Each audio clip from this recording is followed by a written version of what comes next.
Welcome, survivors, burnout community, and those just interested. It's Kelly Buboltz, trainer, author, speaker, and your burnout prevention mentor. Burnout is not taboo. It's our reality in this chaotic, fast-paced world. But we're not going to let it drive the narrative to our stories. We're going to do something about it, so let's dig in.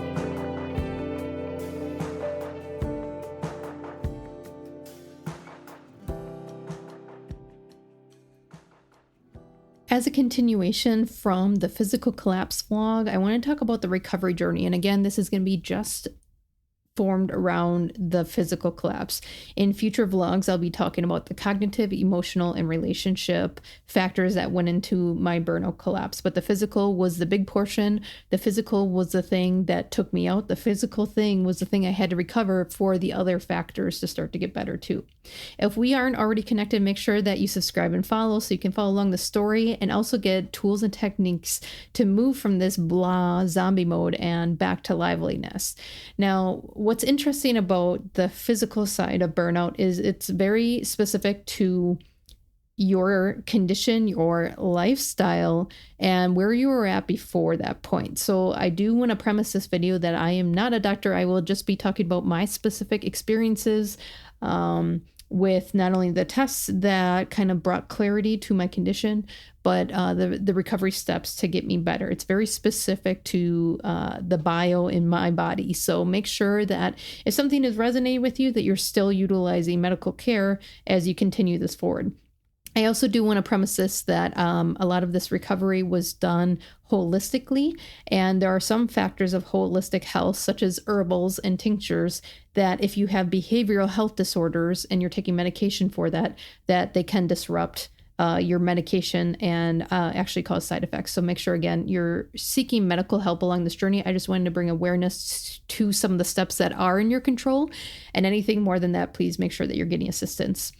So as you saw in my physical collapse, that basically I could no longer digest food. I'm 103 pounds, extremely dangerous BMI at this point. My weight was, I was skin and bones. Everyone's complimenting me on my figure and how much weight I've lost and asking me what diets I'm on, and I'm literally starving to death. People were complimenting me on my hairdos, my cute little braids, and I have bald spots all over my hair. They're asking me about my new fashion because I had these cute little scarves and new shirts, and that literally was covering my open sores in my skin. So what you see is not always what's going on with people. And actually, there's a statistic by American Psychological Association that 34% of people in burnout will not ask for help, and they will actually hide conditions and symptoms. So 34% is a big number. And yes, I was part of that statistic. I was a high performer as a female in a male dominant industry. I hid anything I could to show signs of weakness, which came at my own demise. So let's talk about recovery. I'm going to break it down to a few things that I did on my recovery journey, both as an individual and then with doctor guidance. So by now I've been through the modern medicine ringer for about 7 years with misdiagnosis, misprescriptions, side effect prescriptions off of that made things worse. And so I get to this holistic doctor, and you'll read this in my book, Leaving the Darkness, Proven and Practical Burnout Guide. And in this book, in a chapter, it will talk about the witch doctors, which is the holistic doctors that I got linked up with. Before that, you get to see my spiral out of control in the modern medicine industry. So if you're looking for this book, go ahead on to Amazon. I'll link it in this video as well, and you can learn a little bit more about my story. So I get to the holistic doctor, and we have our hour session, and we break down every little piece of the puzzle, every diagnosis that I've had and prescription and all the different doctors that I've seen. And by now I have also had many tests and lab work to rule out cancer and different type of biopsies to rule out conditions. I got tested for thyroid disease. So all those things are ruled out. And I want to put that out there because I think modern medicine has its place. It's just not a complete holistic view of everything that's going on. And that's where I want you to be a health advocate for yourself. If something is not fitting, if something is not getting better, please try other avenues to get help, but don't discount the others. Because I got hooked up with the holistic doctor, and he did want to rule out a few things of lab work, such as thyroid disease, because it's very common in females who are being drained and had some of the symptoms I had. So where we focused was on my gut, because with my body being in starvation mode, nothing would get better until I could start consuming nutrients again. So we focused on the gut. So I actually took a kind of like a gut test, where basically they test your stool sample to make sure that you don't have any parasites, where your specific gut bacteria are. I'll tell you that this report, I couldn't read half of the words in it, but he broke it down and explained it to me.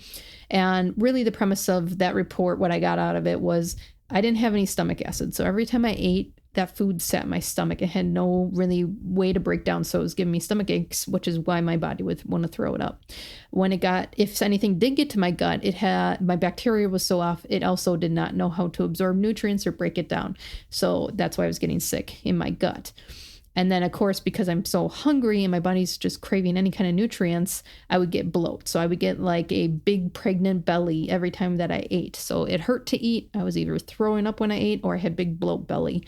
And so we had to get the gut out of control. So off of that report, he could figure out the bacteria that we needed to activate, the bacteria that we needed to get out of there. I had some leaky gut issues. So there's foods that literally my body would revolt and be allergic to. And it wasn't the ones on my LCAT tests, like I mentioned in the previous video. So we had to cut those foods out because we just needed to get that gut back in a healthy state. Now, the other part of my specific journey was the hormone factor. I wasn't sleeping. I had insomnia. So that's melatonin, which is a hormone or a chemical. I had 3-week-long periods, which is extremely long. They should be, less than a week. And so I was becoming anemic. So that was another hormonal problem.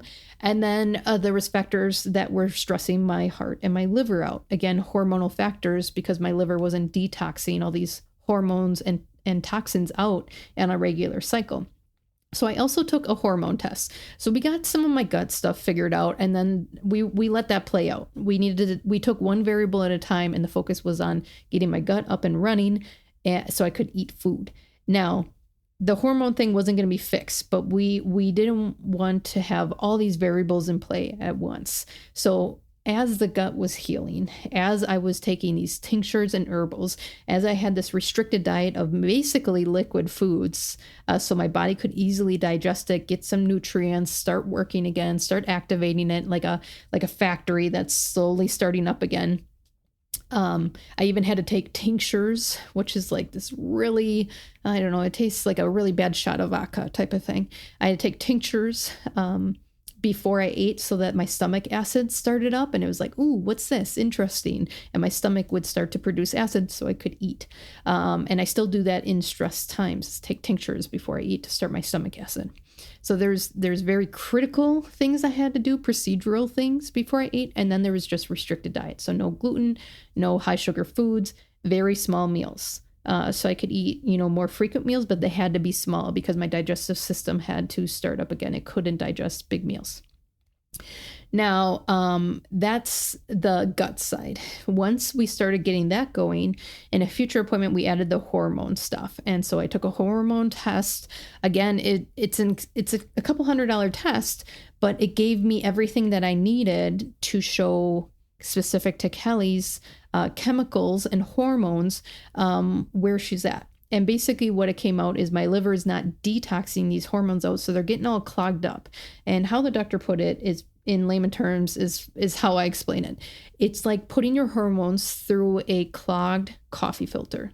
And that coffee filter is getting old. Those grounds in that coffee filter are getting old, and more hormones are coming through. So eventually that hormone bucket gets overfull and it starts spilling over. And that's what was happening. Mine was extremely high in estrogen, which is why I was having long periods.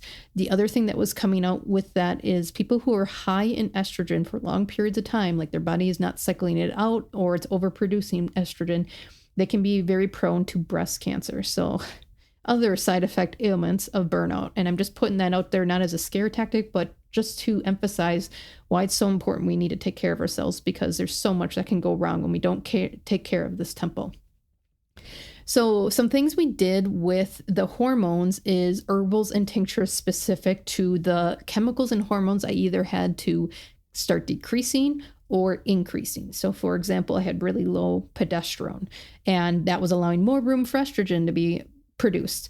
So we did specific teas and tinctures in weeks of my female cycle where progesterone's naturally low to start to rise it up so that the rest of the weeks were higher, and little things like that. So it's really nice to have a female specialist holistic doctor guiding you, because they understand all those little intricacies that play a role in everything else. Now, the cool thing about this is I'm trying to heal my gut, doing all those type of activities. Now I added the hormonal activities to start honing on that. Well, they feed each other. When you get like anxious, it releases hormones, it releases chemicals. And then sometimes you gotta go to the bathroom, or you feel like you have to go to the bathroom. Everything's related to the gut. And so the chemicals I was fixing, but it was actually also fixing my gut. And the interesting thing is, because your gut is so related to other parts of your body and your brain, that the other sectors I'm going to be talking about in this vlog, the cognitive, the emotional, the relationships, naturally started to get better. There's more activities that I had to do for that recovery, but for the most part, when you feel good, other things start to feel good, right? You get in a good mindset. People don't suck as bad. Emotionally, you can process things. But when you're sick or tired and don't feel good, people suck, and everything seems draining, and cognitively you have that brain fog. So when I talk about recovery, I'm not just talking about Kelly's comeback. I'm talking about the little wheels that spin within our body that we need to take care of so that we can function in this world, that we're creating resiliency daily. So when times get hard, we don't have a collapse. We can weather the storm. So again, this recovery journey was specific to me. If you need to get in contact with a really good holistic doctor, please go out to my website and private message me. I do not put his information out publicly, and I can send his information to you. You can connect and see if it's a good fit for you. But really, this vlog is just to bring awareness to those little body signals that we have. And if they're not addressed, they do escalate, and it can bleed out to other illnesses, other disease, that eventually takes over your life.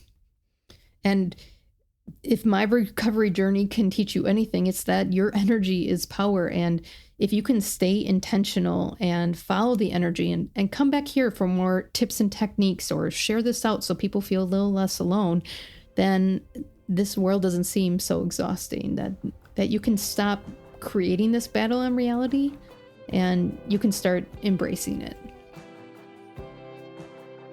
I know you're not lazy. Most people in burnout are high performers, those serving others before themselves.